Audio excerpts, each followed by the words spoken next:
Hello watch lovers, Watches and Wonders is here again. It's the biggest watch industry event in the calendar, and that means loads of new releases from all of the best brands. So let's just get straight into it with this roundup of the hottest new drops from Rolex and Tudor. So starting with Rolex, first of all, we have the highly expected Oyster Perpetual Land-Dweller. Reinventing the present lays foundations for the future. Not my words, the words of Rolex, and although that pretty much covers it, let me elaborate slightly. This is a watch designed for those well-grounded men and women who build their own destinies, seeing opportunity in every moment. Okay?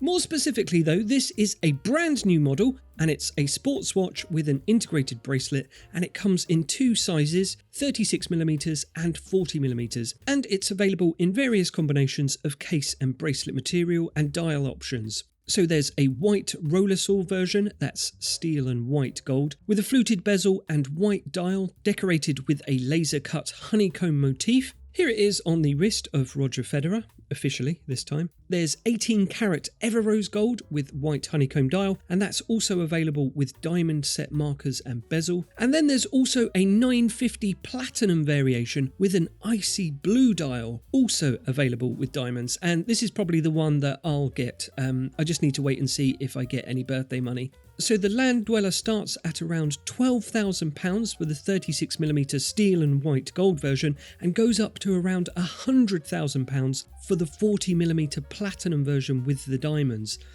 So I'll probably need around 10,000 times more birthday money than I usually get, but anyway, we'll see. Each one of these watches is paired with a new integrated bracelet, the Flat Jubilee as it's called, and that features polished and satin finishing along with beveled outer edges. Inside the watch and visible through the caseback is the caliber 7135.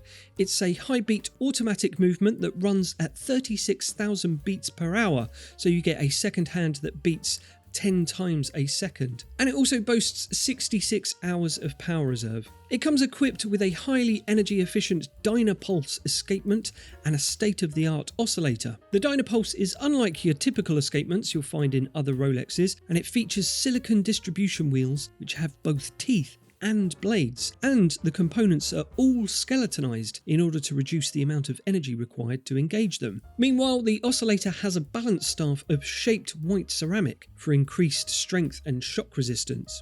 So, what do you guys think of the Land-Dweller? Is this a dynamite home run from Rolex, or is it more like the Tissot PRX that we have at home? Let me know in the comments below.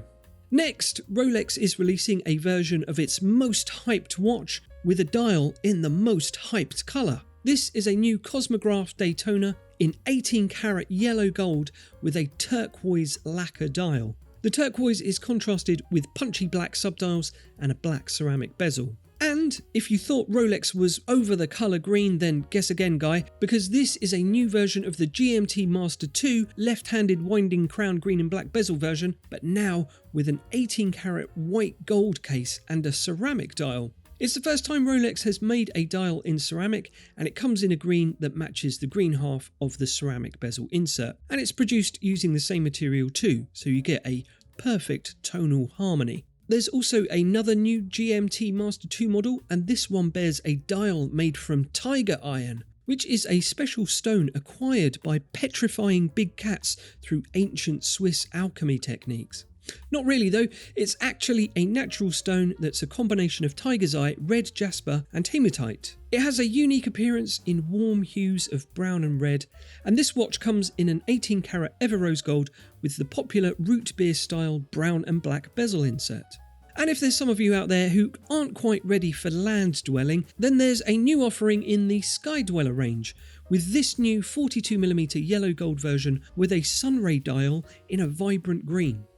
There was also a bevy of new Oyster Perpetual models with soft pastel hues in a matte lacquer. Incidentally, matte lacquer is a MotoGP rider and an ambassador for Tissot. None of that's true. What is true is the 28mm Oyster Perpetual model gets a muted lavender dial. The warm sandy beige dial bedecks the 36mm model, while the fresh pistachio green dial is bestowed verily upon the 41mm model. The 41mm model also gets an updated case and a slimmer clasp.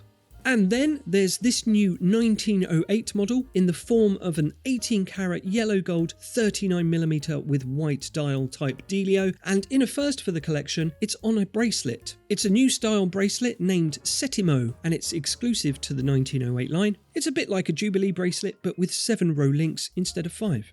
And to round out the new Rolex offerings, there's a new Datejust in 31mm 18 carat yellow gold with diamond set bezel and markers in a fiery red ombre dial. Now, ombre dials are distinctive for their concentric gradient progressing from a coloured centre to a deep black around the edge. So there you go. Next, it's on to the new Tudor watches for 2025, and if you predicted some variety of new Black Bay, then you were right. Well done you. So first up is the new Black Bay 68. Named after the year the brand first came up with its now signature snowflake hand, this stainless steel model is the largest Black Bay yet with a 43mm case. It boasts master chronometer certification and comes with either a dark blue dial or a silver dial, and both within a black bezel. It's powered by the slightly larger in-house caliber MT5601-U, which holds a 70-hour power reserve. As with previous Black Bays, it's water resistant to 200 metres, and both versions cost around £4,000. Next, we have a new Pelagos model that's for big boy diving. This is the Pelagos Ultra, and it's depth rated to an incredible 1,000 metres. It comes in titanium, is built for deep sea diving, and uses blue lume colours on the dial and green on the minute hand for improved legibility in low light. It's got a helium escape valve and is also a hefty 43mm in diameter, and it comes on a titanium bracelet with an extra rubber strap provided. The bracelet has also been completely redesigned with deep diving in mind. This one costs £5,070.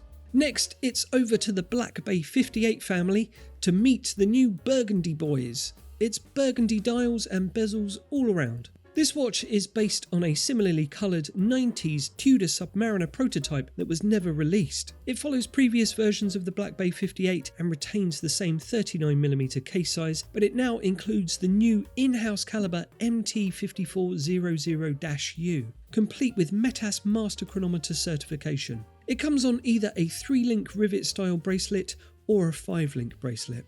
These come in at just under £4,000, while the black strap version is slightly less at £3,630.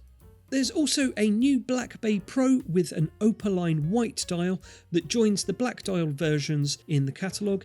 Now, this is perhaps a fairly predictable release, given that Rolex has both white and black dial versions of its Dual Time Explorer 2, which the Black Bay Pro is influenced by. Besides the dial, there's no change to the case size or movement, with the same caliber MT5652 used in the black dial version, and the water resistance is still 200 metres. This one comes on a choice of a 3-link style bracelet, NATO strap, or hybrid leather and rubber strap. Bracelet versions cost £3,730 and both straps are £3,450. Finally, Tudor also released updated versions of its stainless steel Black Bay Chrono models, giving them updated rivet-style bracelets inspired by the folding riveted bracelets made by Tudor in the 1950s and 1960s.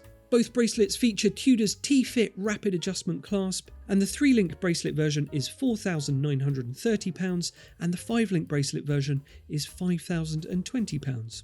More links, more money, so it works out. And there we go, that was our roundup for Rolex and Tudor for Watches and Wonders 2025. So whose wares did you prefer more?